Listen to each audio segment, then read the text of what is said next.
Good morning, I'm Larry Steinhouse, and welcome to Money Chat Now. Money Chat Now is a politically charged stock market pre-show giving you the politics behind the biggest moves in the stock market. It is presented with comedic common sense by an expert in financial literacy, and hey, that's me, Larry Steinhouse. Today is Thursday, March 19th, and I want to welcome you to the show. We are here live on WWDB Radio 860 AM in Philadelphia, and we are live on Facebook, Twitter, LinkedIn, and YouTube. Hey, if you want to, you can find me, of course, on Facebook, on LinkedIn, Twitter, True Social, TikTok, and other social media by searching Larry Steinhouse. Also, by the way, if you're watching online, hit that like button. Come on, guys, hit that like button, hit that share button. Let me know you're enjoying the show. And don't forget to subscribe to the YouTube channel because, once again, we need YouTube followers because they keep deleting the channel. And don't forget to like the Money Chat Now page on Facebook, and you can comment live during the show on YouTube, Facebook, LinkedIn, and Twitter. And please say hi so I know you're watching. And, of course, as you know, if you are not in the Money Chat Now fan page and you're not commenting from somewhere else, I may not know who you are. So please page, like it, and comment from there so I can say hi. Real quick, we got a couple of people saying hi. We got James and Ken. Thanks so much. I always appreciate you guys. Money Chat Now is also brought to you by Investor Schooling, and you can attend a complimentary class this Thursday by going to investorschooling.com, and there you will learn about real estate investing and stock options trading from those who do it every day. And today is Thursday, so come on now. Today's Thursday, so if you want to, you can come tonight. All right, so today we're going to be just talking about the futures update. We're going to be talking about election integrity and what I found out. We're going to be talking about the baby formula crisis again, and of course, banning food exports and loan defaults are rising. So real quick, before we get started, I want to say hello to a couple of people also who joined us, Peter and Tom and Colin and John. Thanks so much. All right, here we go. Let's get into it. Hey, am I allowed to say what the I guess not, but what the It was a horrible day yesterday. The Dow might be getting to a scary point. By the way, like I've said before, if the Dow drops below 31,300 again, the Dow will be on its way to 28,000 a lot faster than I anticipated it. All the money managers are moving to safe, high dividend paying stocks, and that is leaving companies very undervalued. Even Target yesterday, that dropped almost 30% on poor earnings, is a bargain at this price with a PE of about 10. However, if you were listening yesterday, I said that stocks will return to pre-pandemic levels, and basically I suggested that they might return, actually when I say pre-pandemic, I mean pre-pandemic values, and I suggested they would be at 2017 to 2018 numbers, and it looks like that's going to be correct. And if I am correct, that put Target at a price of about 88, so it still has another 50% drop to go. Think about that. The number of about 28,000 on the Dow comes from the same theory. The Dow is about 27 to 28,000 during the pre-pandemic time period. The artificialness of the market is now evaporating. The real question for me will be whether the travel stocks will go to the 2017, 2018 levels as well. You know, look, CCL in 2017 was about 40, and AAL in 2017 was about 31. These numbers make sense, but only if the market stops reacting to panic and starts working again. You know, Apple, as right now, it's down to about 140, but adjusting for the split, that would mean Apple would be in the 70s when the dust settles. Yikes. Ooh, time to run for the hills, and I can see that the money managers are doing the same thing. I can't imagine someone being, you know, maybe even retired last year who wants to retire on what they thought was a good sum of money. I can't imagine what they're thinking right now. It must be bad. As the futures tank again today, it really worries me. Normally, I would say look ahead, for a dead cat bounce today. However, it's a gloomy market feeling that may keep this from happening. In the past, I would see a big drop day like yesterday cause a short-term drop the next day in the morning, and then, basically today, that's basically what happened today, and then by afternoon, the market would turn back green. Look, it's still possible, and, it may happen, but I don't know, just something feels really bad today. I'm not sure. Anyway, watch for it today, and hopefully that'll be the same pattern as usual.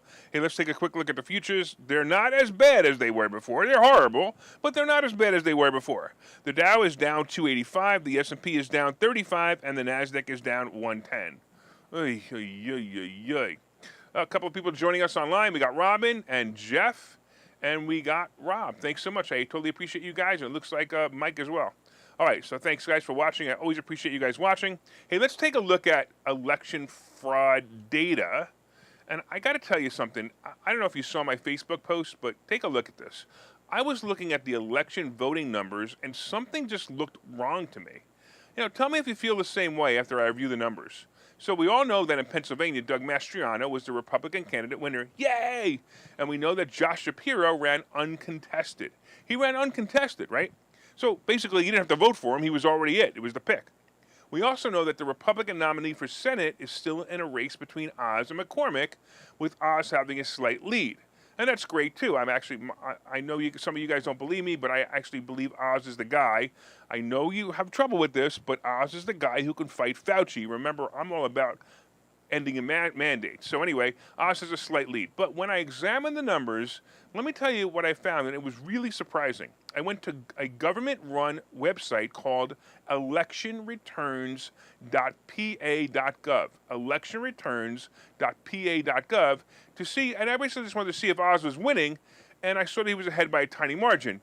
But I started to look at it again, and I found a lot more information than I expected. Let's start with the governor's race for a moment. As I said before, Josh Shapiro ran unopposed. Mastriano had 8 competitors. Mastriano won with 44.26% of the vote, a landslide, right? Or a total of 580,793 votes. When I compared that to Josh Shapiro, remember he ran unopposed, Shapiro had 1,126,000 votes. Now, that makes sense because if you think about it, if everybody just checked off the box, that would make some sense, especially because Mastriano had 8 competitors. Now, check this part out. When I compared the mail-in votes to the in-person votes, I found that Shapiro had 444,713 mail-in votes of that 1,100,000 votes. So, unbelievable. He had the total votes of 1,126,000, right? That's a lot of mail-in votes. Now, check this out. All of the total mail-in votes for the Republicans put together were a total of 124,327 votes. That means there were almost 4 times the mail-in votes for Shapiro as there were for all the Republicans put together. Remember that Shapiro ran uncontested. By the way, I went ahead and examined the votes for Senate, and I found the same astonishing numbers for mail-in votes for the Democrats. To me, it looks like a test. I simply believe the Democrats are testing the voting system to see if there's any change. Well, apparently not. If you want to see my data, look up my Facebook post, or you can examine it there, or you can go to the website I told you to go before. But all I have to say is if we can't have voter integrity, this country will never survive. Take a look at what's going on. It's really bad. All right. Let's talk about the baby formula problem. Apparently, Biden needs some food, so he's doing whatever he can to try to solve the baby formula problem. So he invoked the Defense Protection Act. I know what your next question is. I know. What is the Defense Protection Act? Or actually, not protection, Production Act. I'm sorry. Defense Production Act. So what is the Defense Production Act? Well, let me try to explain it. In a disaster, typically maybe a hurricane or an earthquake or a war or any type of disaster, the government has a rule. Ready for this, and it just makes me laugh. The government has a rule that lets manufacturers or suppliers shortcut or bypass laws and regulations in order to get food or supplies to a scene faster without hassle. I don't know. It's kind of like, taking the government out of the supply chain. I wonder if we took the government out of all the supply chains, if we would actually get things faster. So there are several categories that are in this act, like transportation, energy, building supply, food, and others. Look, clearly needing baby formula is an emergency, so he invoked the act to get the production of baby formula moving again.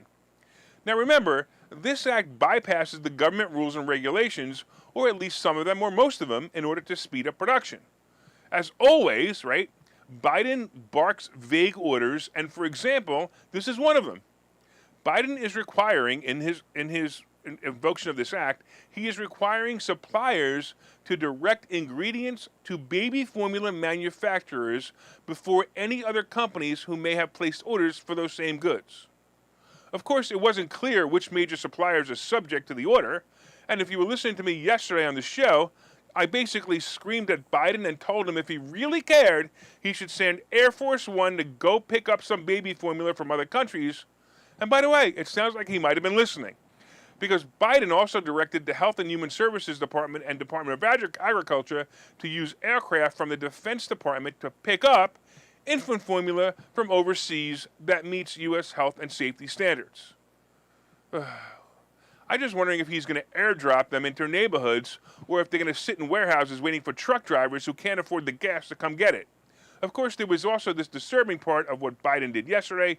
He authorized the FDA with $28 million in emergency funding to beef up inspections, monitor the supply chain, and root out fraud. I'm so confused here. Did we not have inspections of baby formula processing plants before? And why root out fraud? Was there any fraud that caused this problem? Then again, aren't you, Biden, the real fraud? Where's all this money coming from, and how could this country have a problem feeding children? How can this country have a problem feeding children? I could just see the TV commercials in other countries.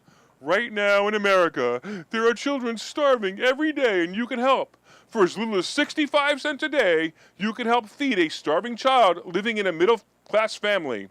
Don't let these children die because of government incompetence. You can help by donating to the Biden is Starving Children Fund. Yes, donate to the Biden is Starving the Children Fund today by calling 800-BRANDON.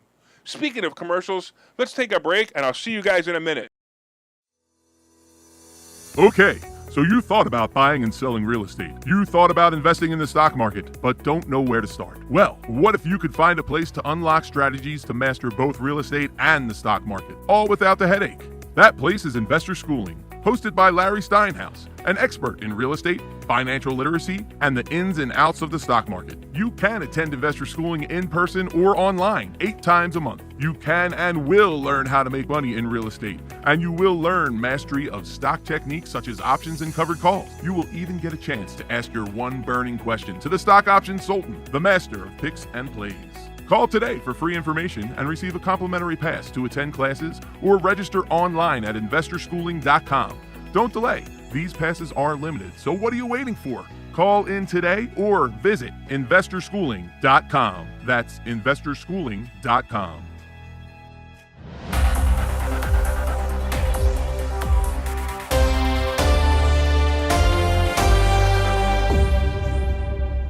All right, welcome back to Money Chat Now. I'm your host, Larry Steinhouse, and if you'd like more information on Investor Schooling, you can go to investorschooling.com or call 866-424-2829, 866-424-2829. Hey, thanks for listening on WWDB Radio 860 AM in Philadelphia. And of course, if you're watching online, please hit that share button so you can help your friends learn how to make more money and give them a laugh in the morning, too. Hit that like button. Let me know you enjoy the show. And you can leave comments on Facebook, Twitter, LinkedIn, and YouTube. And of course, I'll try to respond to them. A couple of people joined us, Stephanie and Evan and James and Jose. Thanks so much. A couple of guys like that commercial on the starving children. All right. Anyway, so far we've been discussing the futures update, and right now the Dow is still down 237, the S&P is down 28, and the Nasdaq is down 86. We also talked about election integrity, and we're finding that it seems that Democrats don't know how to vote any other way besides voting on, I don't know, except voting on by mail-in, right? I said, good morning. How are you? We talked about the baby formula problem. I can hear you. And coming up, I'm in the middle of doing a show. I will. we have banning food exports, and we have loan defaults rising. And of course, today's picks and plays. But first of all, did you guys hit that like button? Did you guys hit that share button? Hey, look, don't forget to leave comments on Facebook, LinkedIn, YouTube, or Twitter. And if you're listening on WWDB Radio, I'm going to talk to you through the chat and every day let you know when we're about to go on. Okay. Also, look up Money Chat Now on Facebook when you get home, and let me know what you think of the show. Hey, I got to tell the producer over at WWDB that everybody can hear you talking on the phone, man. All right, before we start the second half, hey, are you guys ready for the financial downturn or recession that's expected? Well, if you want to survive through it, you should order my new book. My new book is called Money Hacks, and you can go to barnesandnoble.com and look up Money Hacks by Larry Steinhouse. Pre-order it, and I promise you'll learn something. There are chapters in this book about how to make more money and chapters how to pay less taxes, and you'll learn from me as I give you an overview of all my favorite lessons and hacks that I've learned about money. Order Money Hacks today wherever books are sold, and let's get into the second half. All right, you ready? Hey, don't worry about those guys online. He stopped talking. I told him to be quiet. All right, let's talk about banning food exports. Is it just me, or has the world gone crazy? I know every generation of people probably ask the same question, but seriously, what's going on? We have a baby food crisis. Oh, by the way, did you guys donate to the Biden is Starving Children Fund yet? Did you call?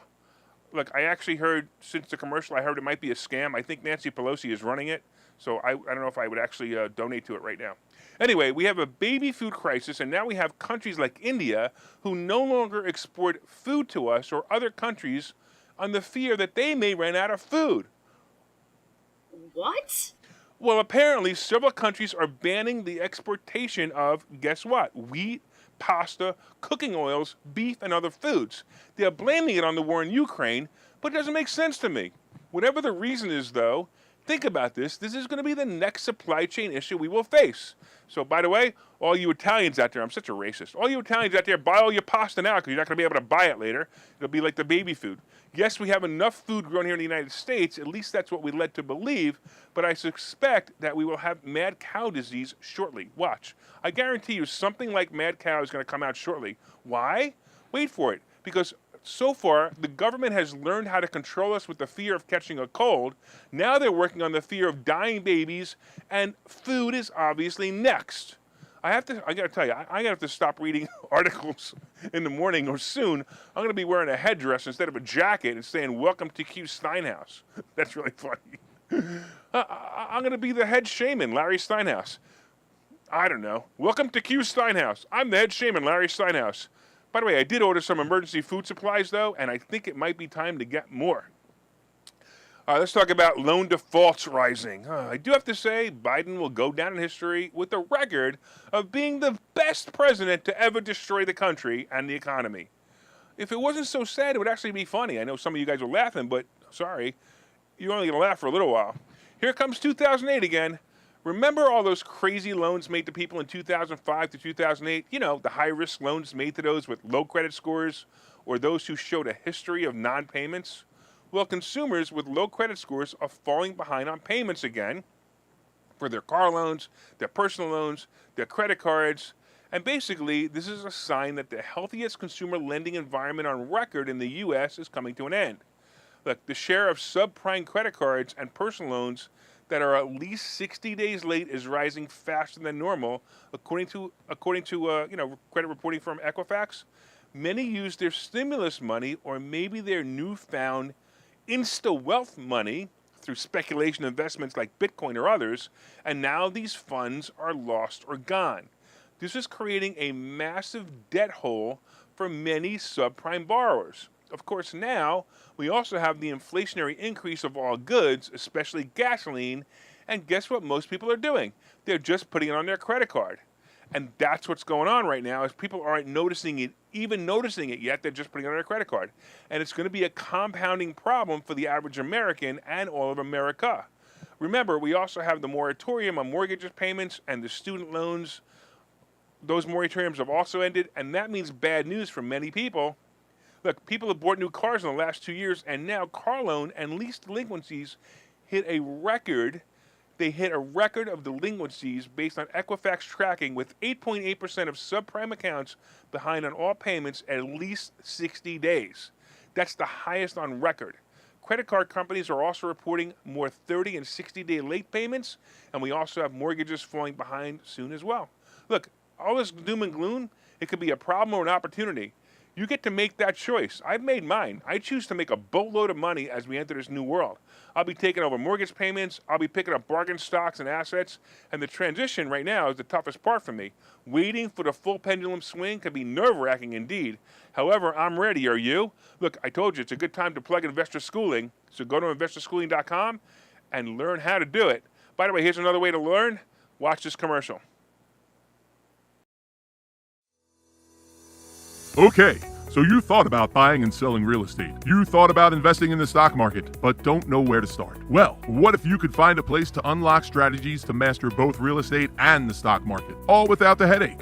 That place is Investor Schooling. hosted by Larry Steinhouse, an expert in real estate, financial literacy, and the ins and outs of the stock market. You can attend investor schooling in person or online 8 times a month. You can and will learn how to make money in real estate, and you will learn mastery of stock techniques such as options and covered calls. You will even get a chance to ask your one burning question to the stock options sultan, the master of picks and plays.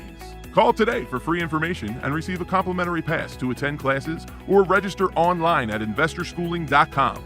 Don't delay. These passes are limited, so what are you waiting for? Call in today or visit investorschooling.com. That's investorschooling.com.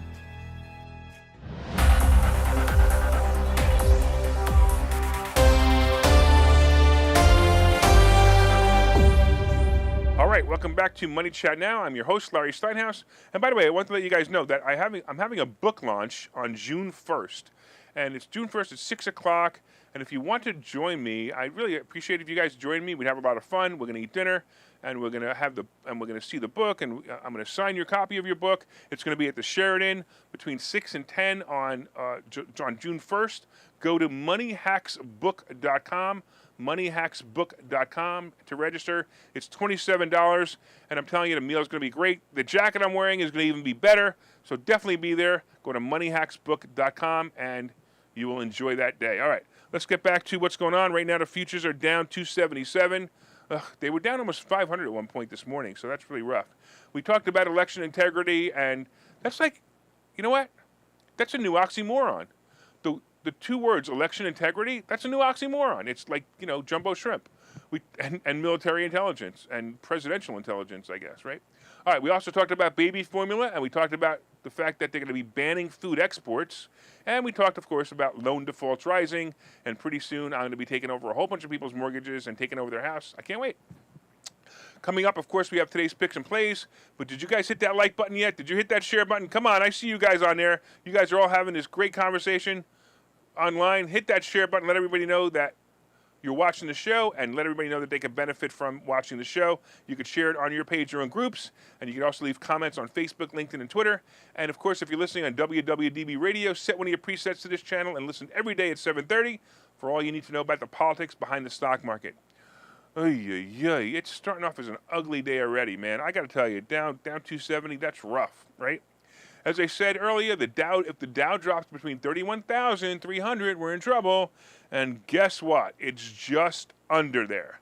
So that would mean to me that the 28,000 prediction is going to come a bit sooner than I expected, and it's getting really ugly, folks.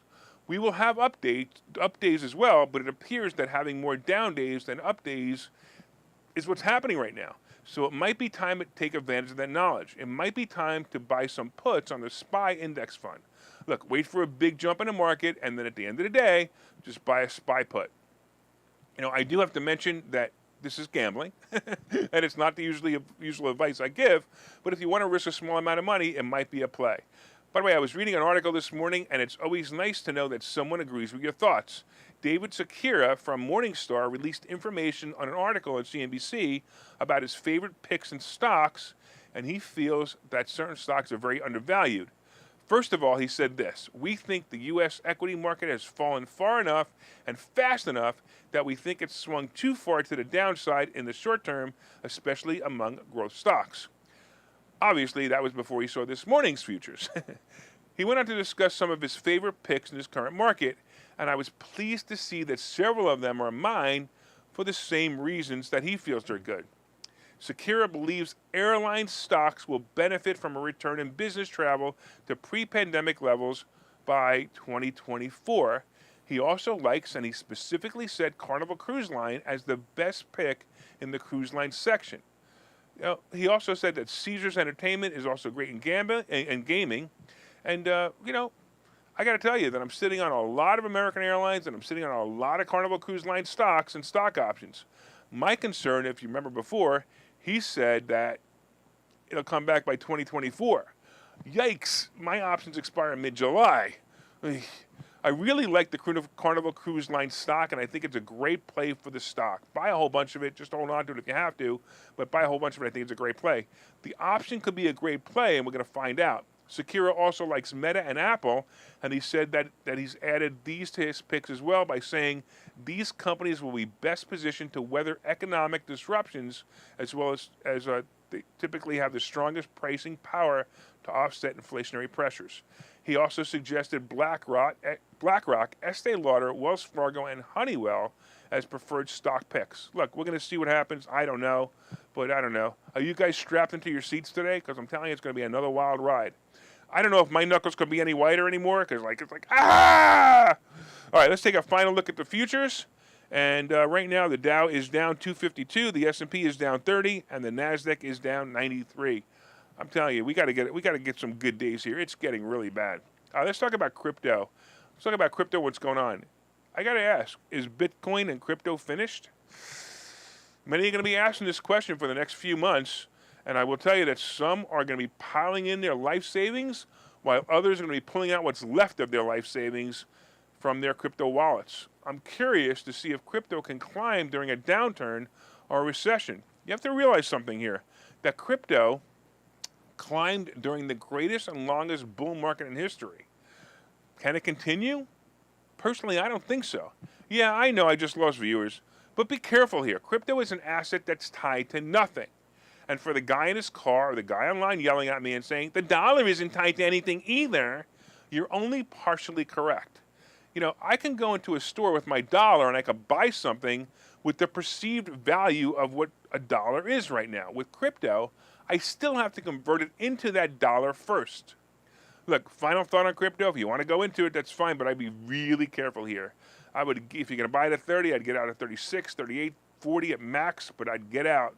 I'd get it in and out and try to make some money on it because that's what you're going to be in trouble. All right, let's talk about gold and silver. I still don't understand gold and silver prices being so low, but I'm going to say I think it's an opportunity to buy. Seriously, take what's left of your crypto money and buy gold and silver. It'll probably be a good choice. Treasury bonds are below 2.8, and not even the bond can make you money right now. I don't know where everybody's putting their money, but weird, right? Where's everybody putting their money? I mean, are they putting it, maybe they're all sending it to the Starving Children Biden Fund. Who knows? Oil dropped to 108, and I still see this dropping under 100 right after Memorial Day weekend. And it reminds me, once again, we all know a new financial situation is coming. Buy my book. Go to Money Hacks. Go to Money Hacks Live. Sign up for the book signing. That'd be a great thing. Go to moneyhackslive.com. Go there. I want to thank all the listeners on WWDB Radio 860 AM in Philadelphia. I want to thank you for your continued support. And if you're enjoying the show, please reach out and let us know. And for everybody else, my name is Larry Steinhouse. I'm the host of Money Chat Now. Make it a profitable day.